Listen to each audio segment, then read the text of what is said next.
Welcome to my channel. I hope today's story will be something you truly enjoy. Please support me even more. Now, let's begin the story. I'm Danielle Mercer.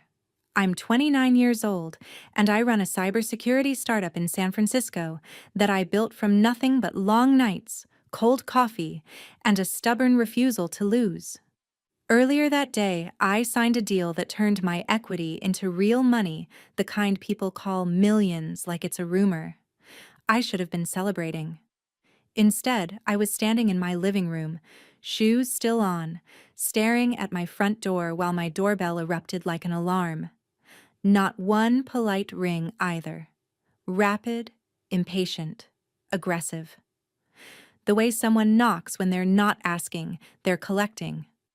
I didn't open it right away. I checked my Ring camera first, because success teaches you caution faster than it teaches you comfort. 3 figures filled the frame, too close to the lens like they wanted to crawl through it. I recognized the posture before I even let myself process the faces. That familiar, entitled urgency. I took a slow breath, slid the chain lock into place, and opened the door just enough to see them without giving them space. The second I did, a folder shoved into the gap like a notice. Inside was a printed spreadsheet with my name at the top, and a number so bold it looked angry: $500,000. Under it, in neat little letters, it said, "Raising fees." For a second, I thought it had to be a joke. It wasn't. A smile appeared, the kind that says you're cornered.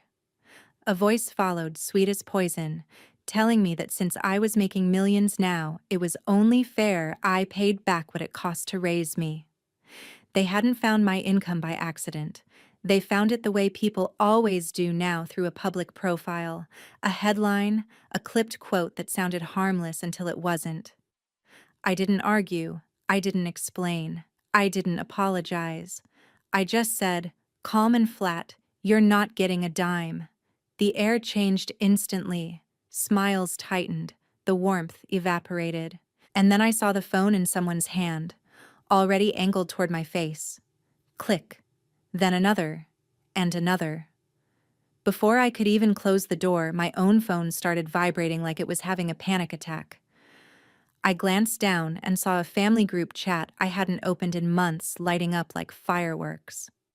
My photo was already in there, taken through the crack of my own doorway, captioned like I was the villain in their story. "She won't help, heartless child." I shut the door, locked it, and leaned my forehead against the wood for one long second. 2 years ago, I'd put distance between us after one of them crossed a line that should have ended everything, and I'd promised myself I would never let them trap me again. But standing there, listening to footsteps fade down the hallway, I realized they weren't here for a conversation. They were here because they thought they'd found a legal way to reach into my life and take what they wanted. And if I didn't stop it now, they'd turn my success into a weapon aimed straight at me. I didn't know yet how far they were willing to go, but I was about to find out fast. If you've ever had family try to invoice you for your own life, stay with me, because what they did next didn't just threaten my peace. It threatened my career, my reputation, and my freedom. By Monday morning, it wasn't just my phone buzzing, it was my entire life. I walked into the office trying to pretend I could separate business from family, like I could file that scene at my front door under personal and move on. But the second the elevator opened, I felt it. The sideways looks, the sudden silence that happens when people stop talking the moment you get close enough to hear them. I hadn't even made it to my desk when my assistant stepped in front of me, eyes wide, whispering that my inbox was exploding. Not investor questions, not client requests, hate, accusations, random strangers calling me a fraud, a monster, a selfish rich girl who abandoned her own family. I opened my email and saw subject lines that made my stomach drop. Greedy CEO, pay your parents back. You don't deserve what you have. Some were just insults. Others were worse because they sounded real. One claimed I'd scammed customers. Another claimed I'd stolen money from employees. And the scariest part was how coordinated it felt, like someone had pointed a crowd at me and told them where to aim. When I searched my name online, the reason popped up immediately. A video, posted the night I shut my door. A shaky clip of me in my own hallway, filmed through the crack, with dramatic captions slapped over it like a reality show. Millionaire sister refuses to help her parents. Heartless. Ungrateful. The account name wasn't subtle. It was someone in my family, and the comments were already a storm. Thousands of strangers arguing about me like I was entertainment. Some telling me to rot. Some saying I should be grateful my family even raised me. Others posting things that weren't opinions at all, but threats. I wanted to rip my skin off. Because the video didn't just make me look bad, it made me look dangerous, like I was the kind of person people should warn others about. I told myself to breathe, to be rational, to handle it like a CEO. But then my phone lit up again, and this time it wasn't the family chat. It was my company line. A receptionist message. Someone had called pretending to be my relative and demanded they put me on the phone because there was an emergency. A minute later, another call came in. Same voice, different story, louder, angrier, then again, and again. By lunch, the calls turned into emails sent directly to people on my team, forwarded screenshots of that same video with a message that read, "Do you know who you work for? You should be ashamed." That's when my head of operations pulled me into a small conference room and shut the door. He didn't look angry. He looked worried. He told me one of our partners had emailed asking if the allegations were true because the video was making rounds in their office. He said HR had already received complaints from people who had never met me, claiming they didn't feel safe working for someone like me. I felt a cold wave move through my chest because I understood what this was. It wasn't about money anymore. It was about leverage. If they couldn't get into my apartment, they were going to get into my reputation. And they knew exactly where to hit, because everything I built depended on trust. I went to the bathroom, locked myself in a stall, and opened the family group chat for the first time in months. It was a flood. My photo, my name, my job title, my supposed income, all framed like evidence in a trial where I wasn't allowed to speak. And in the middle of it, the same line repeated over and over like they were practicing it. She owes us. She owes us. She owes us. I stared at that screen until the words stopped looking like English. Then my phone rang again. This time, it was my father. I didn't answer. He texted immediately, like he knew I was watching. "We drove you to soccer. We paid for your food. We kept a roof over your head. You think you can forget that now that you're rich?" I read it twice, and something in me snapped into focus. They weren't ashamed. They weren't scared they'd gone too far. They were confident. Confident that if they made enough noise, I'd panic and pay just to make it stop. That afternoon, I walked back into my office, shut my door, and opened a new folder on my computer. I named it Evidence. I started saving everything. Screenshots, emails, call logs, every post, every message, every lie. Because if they wanted to turn my life into a public courtroom, fine. I would bring receipts. And I would make sure the next time my name trended online, it wouldn't be because I stayed silent. It would be because I fought back. The next escalation didn't come as another video or another hateful email. It came in a thick envelope that looked official enough to make my hands go cold before I even opened it. It was delivered to my office, not my apartment, like a message that said, "We can reach you anywhere." The receptionist handed it to me with that careful expression people wear when they don't want to ask questions, but they're dying to.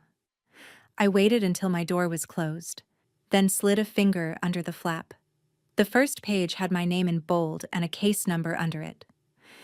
And right there in the first paragraph were words I never expected to see attached to my life: petition, incapacity, financial control. They weren't just demanding money anymore. They were trying to convince a court I couldn't be trusted with my own mind or my own bank account.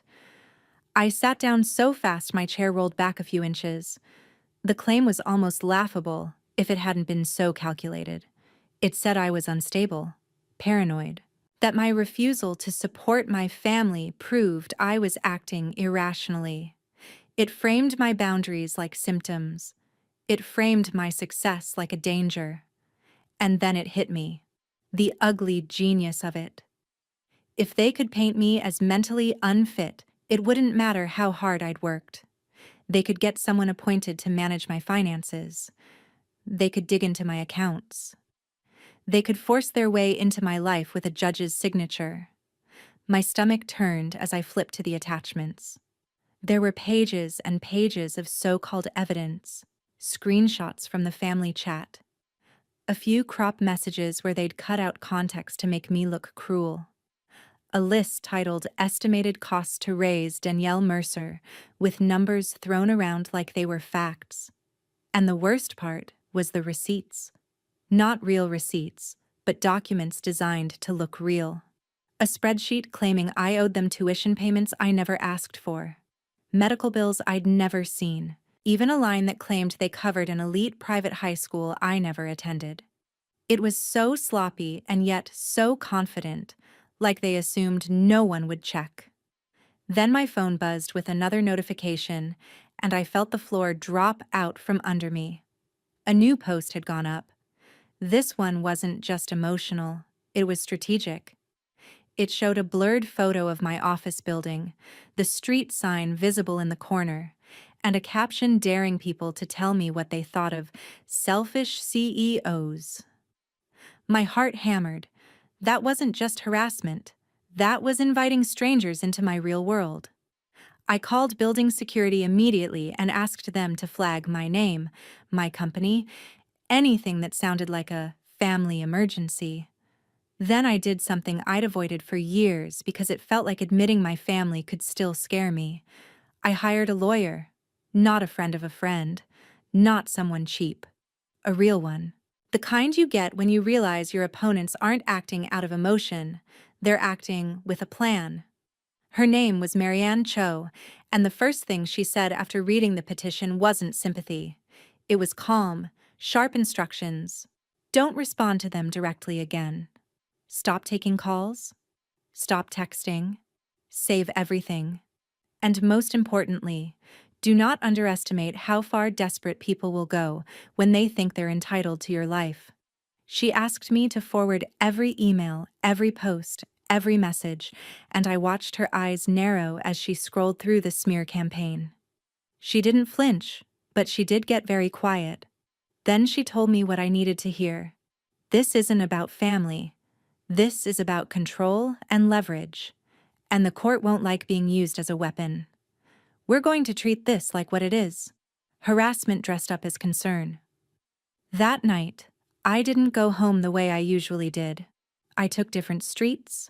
I checked my mirrors. I walked into my lobby like I was being followed because part of me believed I was.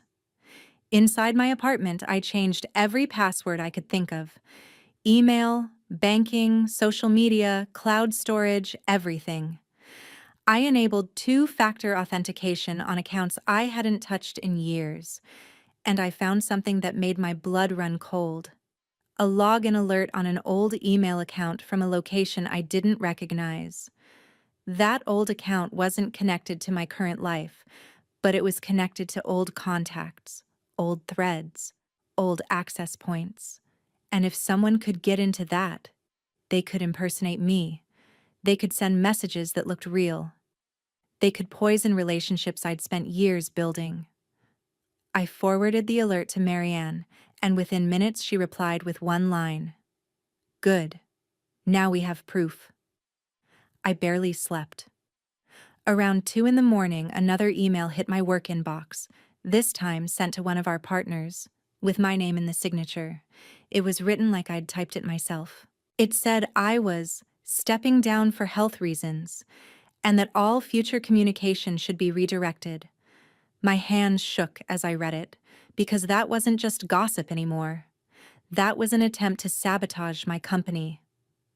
I called my head of operations, my voice low, controlled, but urgent, and told him to freeze external communications until further notice.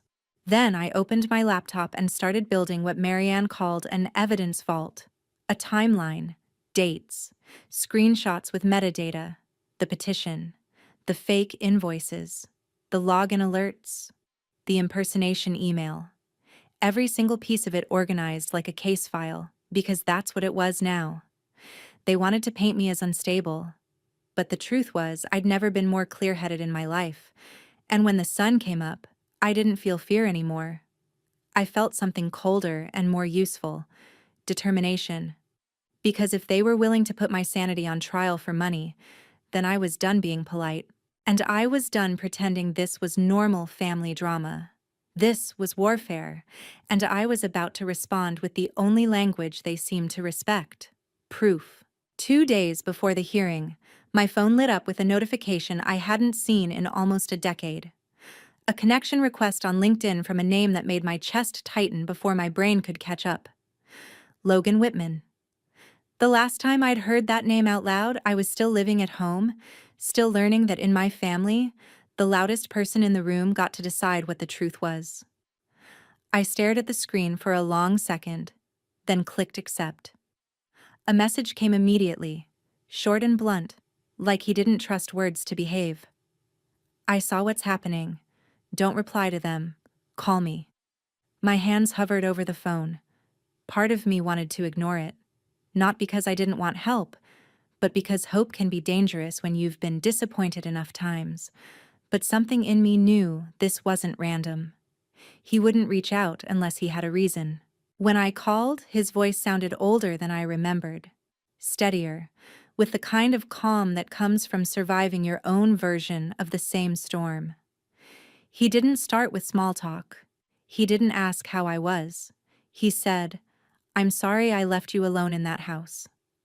Then he paused and added, "They're doing this because they've done it before, just not on this scale." I gripped my phone so hard my knuckles hurt. Logan told me he'd seen the video, the posts, the petition. He said a coworker forwarded it to him with a joke, like it was entertainment. And he felt sick because he recognized the pattern immediately. He reminded me of the reason he'd cut contact years ago. Not an argument, not a misunderstanding. A theft that got spun into a story where he was the villain for being angry. He said when he left, he promised himself he'd never get pulled back in. But watching them try to destroy me publicly, he couldn't stay silent. Then he said the words that changed everything. "I have documents, real ones, not their fake spreadsheets, proof of where the money actually went." The next morning, he emailed me a folder with a password and told me not to open it on my work network. I waited until I was at home, then opened it on a separate laptop like Marianne had taught me. Inside were credit card statements, screenshots, and order confirmations spanning years. Luxury purchases stacked on top of each other like evidence of a lifestyle someone else paid for. Designer bags, subscription boxes, limited edition drops, same-day deliveries. A timeline that matched the exact years they claimed they were struggling to pay for my upbringing.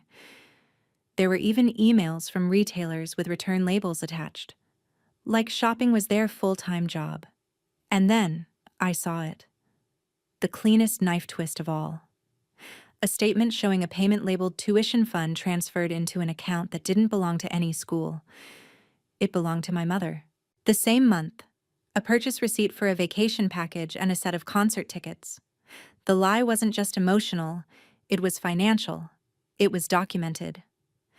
I felt heat rise behind my eyes, not because I wanted to cry, but because I finally understood I wasn't crazy for feeling used.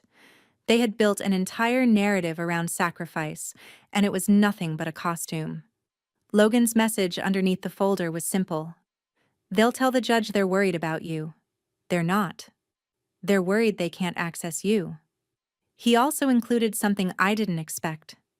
A copy of an old police report he'd filed years ago after the theft incident, the one that had been smothered by family pressure and guilt until he dropped it.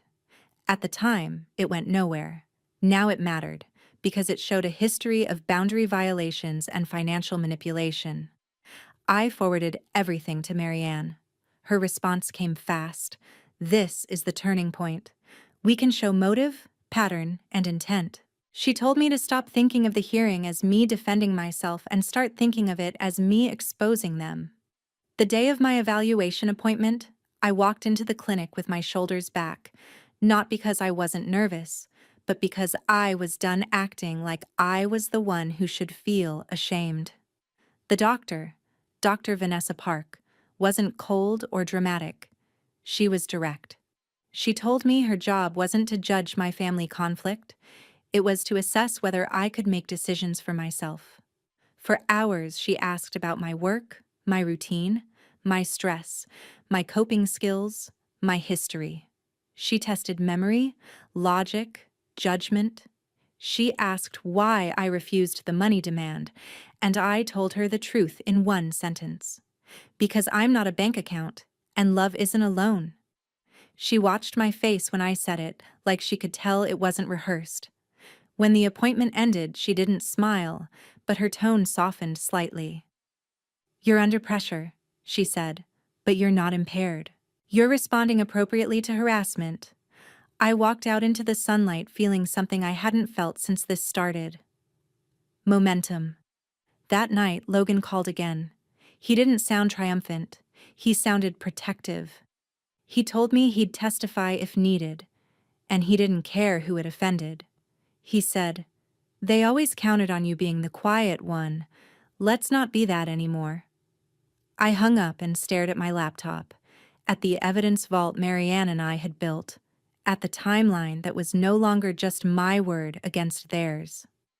And for the first time since my doorbell exploded, I wasn't wondering if I could survive this. I was wondering how hard the court was going to hit them when it saw what they'd tried to do. Court didn't feel dramatic. It felt sterile, bright, and tense in the way real consequences always do. I arrived early with Marianne Cho, my attorney, and she told me two things before we walked in. Keep your face calm. Let them hang themselves with their own story. Inside, I saw them sitting together like a united front. My mother wore that soft, wounded expression she saved for outsiders. My father stared straight ahead like he was the reasonable one. And my sister looked almost excited, like this was content. The judge opened the hearing by summarizing the petition. They wanted the court to declare me mentally unfit and put someone in control of my finances. Hearing it out loud made my stomach tighten, but Marianne didn't move. Not yet. The other attorney spoke first, painting it as concern. They claimed I was paranoid, irrational, refusing to support family, and that my success had made me unstable. Then they presented their evidence.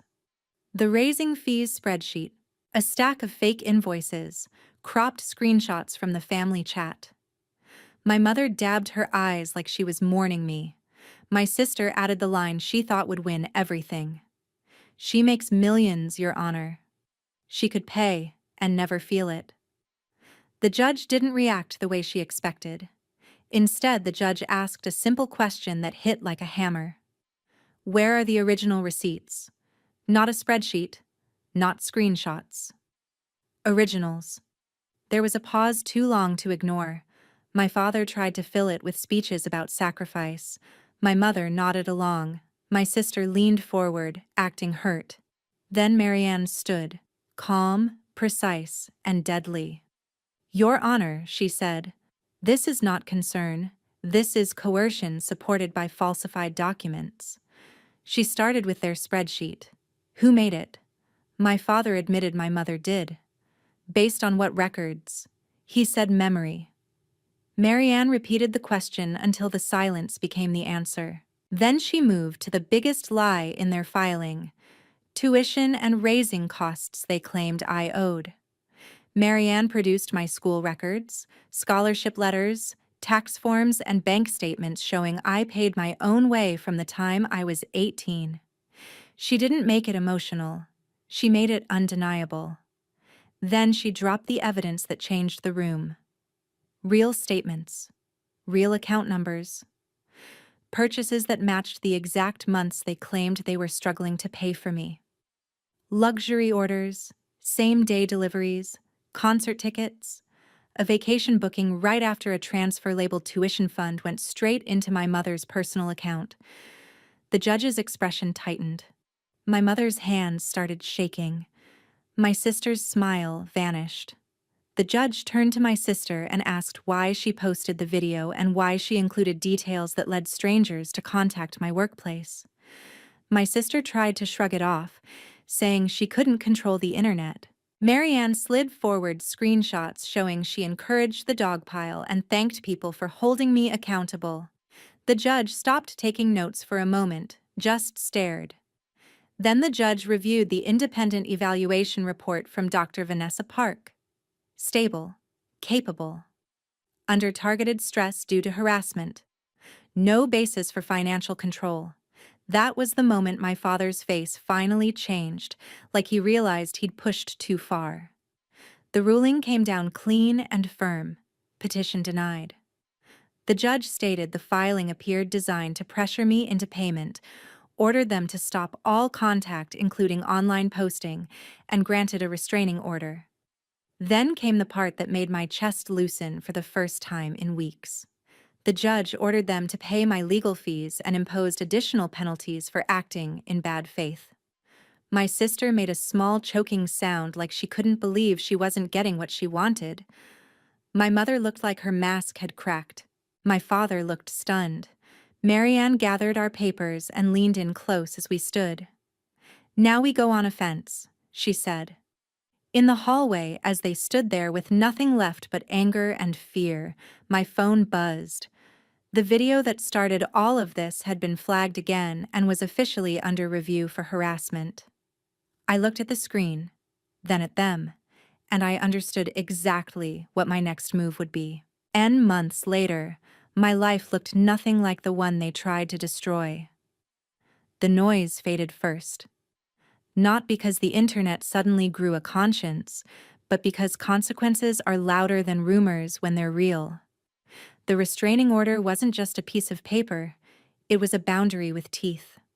The judge's language was clear, and Marianne made sure it stayed enforced. Any attempt to contact me directly, any attempt to use someone else to reach me, any mention of my workplace online, all of it was a violation. And my sister learned fast that when a court tells you to stop, you don't get to treat it like a suggestion. The video that sparked everything didn't just get taken down. Her account got hit with restrictions, then a suspension, then a full removal after repeated reports and documented harassment. She tried to pop back up with a new profile, but it didn't land the same. Without the original outrage, without my name to farm, she was just another bitter voice yelling into a crowd that had already moved on. Meanwhile, my legal case didn't end the day the petition was denied. Marianne pushed forward with what she called the real cleanup, the part that makes revenge feel like justice instead of a fantasy. She filed for damages tied to defamation and interference with business relationships. Not because I needed more money, but because they needed to learn that you can't set fire to someone's reputation and walk away like it was a family argument. When their attorney finally called to talk settlement, the tone had changed completely. There was no more righteous speech about sacrifice, no more talk about what I owed. Just fear about numbers they couldn't afford. They tried to negotiate like this was still emotional. Marianne shut that down. "This is financial now," she told them. "You made it financial the moment you filed that petition." The agreement that followed was quiet, but it was brutal in the way quiet consequences always are. They had to pay legal fees. They had to sign a strict no-contact clause. They had to remove posts, stop mentioning me, stop telling the story. And because they didn't have the cash sitting around, the court allowed enforcement methods that hit where it hurts. Wages could be garnished, assets could be seized if payments were missed. The people who once showed up at my door demanding $500,000 suddenly had to explain to a clerk why they couldn't cover a monthly payment plan. My parents didn't lose everything overnight, but they lost what they cared about most: the image. The neighborhood whispers started when the legal notices arrived. Then the real hit came when they had to list the house. A for sale sign went up in front of the same place they used to call proof they were good parents. They told relatives they were downsizing. But people talk. And once the court record existed, the story wasn't theirs to control anymore. The family group chat went quiet. The cousins who used to cheer on the shaming posts stopped commenting. Not because they suddenly respected me, but because no one wanted to be associated with people a judge had publicly called out for bad faith harassment. My father took a second job for a while, and my mother started acting like the victim again, telling anyone who would listen that I had turned on the family. But the sympathy didn't land like she expected. Not after the screenshots, not after the orders, not after the penalties. My sister took the hardest fall because her entire identity was built on attention. Once her accounts went dark, she tried to pivot into real life, but even that felt like a punishment to her. Jobs didn't come easily when your digital footprint is a trail of cruelty. She started at a retail store in a strip mall outside Sacramento, the kind of place she used to mock online. And for the first time in her life, she had a schedule, a manager, a uniform, a time clock. The irony would have been funny if it hadn't been so ugly. She still tried to blame me. She told people I ruined her life. But the truth was simple. All I did was refuse to be used. The rest was her choices catching up to her. While they were scrambling, my company kept moving. We didn't do an IPO overnight, but we did something more important. We stabilized. I rebuilt trust with our partners by showing them facts, not emotion. I implemented stricter security protocols, trained my team on impersonation threats, and turned the whole nightmare into a case study that actually helped us close new contracts. It was almost poetic. They tried to weaponize my career against me, and it ended up making me sharper, stronger, harder to touch.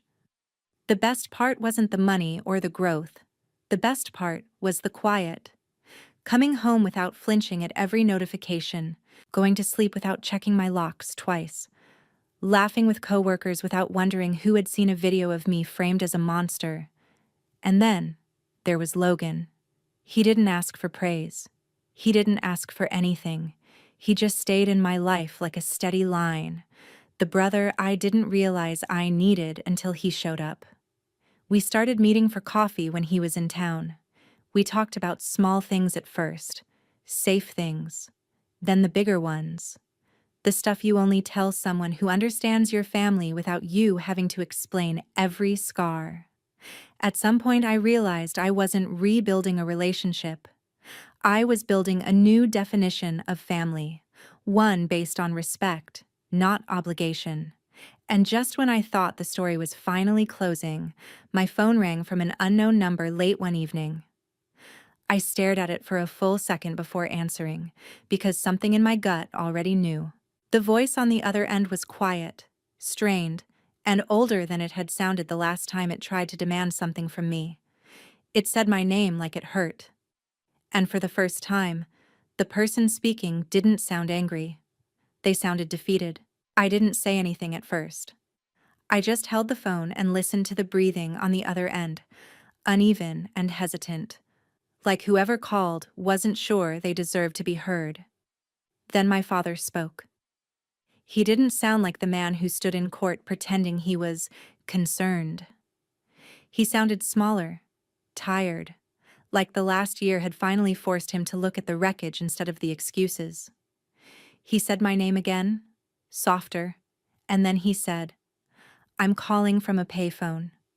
I don't have your number saved. I don't want to violate the order. I just Needed you to hear this once. My stomach tightened anyway, because even an apology can be a trap when you've been manipulated long enough. I told him, make it quick. He swallowed hard and said he wasn't calling to ask for money, and the fact he even had to clarify that told me everything about who we used to be. He said the house was gone, the one they acted like they owned my life inside of. Sold. He said the move hadn't been a choice. Not really. Between legal fees, penalties, and the payments they had to keep making, they couldn't keep up the image anymore. Then he said something I never expected to hear from him, not because it was dramatic, but because it was honest. I was weak, Danny. I let your mother run the story. I let your sister run the house. And I let you take the blame for all of it. I stared at my kitchen counter while he talked, watching a single drop of water slide down the side of a glass like it had all the time in the world. He said he filed for divorce. He didn't say it like a threat or a tactic. He said it like a confession. He told me he'd moved out of state to Arizona to stay with his sister for a while, because he didn't trust himself to keep repeating the same pattern if he stayed. He said he wasn't asking me to forgive him. He said he finally understood that what they did wasn't family conflict. It was financial abuse dressed up as tradition. And he said the line that almost made me laugh, because it was too late and still somehow true. I thought if we pushed hard enough, you'd give in. I didn't realize we were pushing you out of our lives forever. My throat tightened, but I kept my voice even. I told him the truth without dressing it up. You didn't just push. You tried to take my autonomy. You tried to make me look unstable so you could control my money. You didn't care what it did to my career. You didn't care what it did to me. There was a long silence, and then he said, I know, and I'm sorry. It wasn't a magic word. It didn't erase anything. But it did something important. It confirmed I hadn't imagined the betrayal. It confirmed that my boundaries weren't cruelty. They were survival. After we hung up, I didn't feel victorious. I felt clear. I texted Logan right away, not to gossip, but to ground myself. He called me back in seconds, and we talked the way people talk when they've made it through something ugly and lived. A week later, I flew to Boston to see him in person, because that's what I wanted now. Not performative reunions, real relationships. We met for breakfast, and for the first time in a long time, I laughed without looking over my shoulder. We talked about work, about life, about all the normal things that toxic families make you forget you're allowed to have. On my last day there, Logan said something that stayed with me. Blood makes you related. Respect makes you family. And that was the lesson I kept coming back to, not just for myself, but for anyone listening. You do not owe your success to people who only show up to collect it. You do not have to let anyone invoice you for being born. Setting boundaries is not selfish. It's self-respect. And protecting your peace is not a betrayal. It's what allows you to keep building a life that's actually yours. If you're in a situation where the people closest to you try to weaponize guilt, money, or public shame to control you, please remember this. You can love someone and still say no. You can walk away and still be a good person. And you can choose a family made of friends, mentors, partners, and the few relatives who prove they're safe, because chosen family is still family. So let me ask you something. If your own family showed up demanding raising fees and then tried to ruin your name when you refused, what would you do? Would you pay to make it stop? Or would you fight back and draw a line that no one gets to cross again? Drop your answer in the comments, because I know I'm not the only one who's had to learn this the hard way. Our team at Revenge Argon works hard to craft engaging, meaningful scripts that entertain while sharing positive lessons. This story is entirely fictional, created to deliver educational messages and helpful life takeaways for our viewers. Now I'm curious, who is your favorite character in this story, and why? And what theme should we cover next for our Revenge Stories family drama series? Drop your ideas in the comments so we can create the next one for you.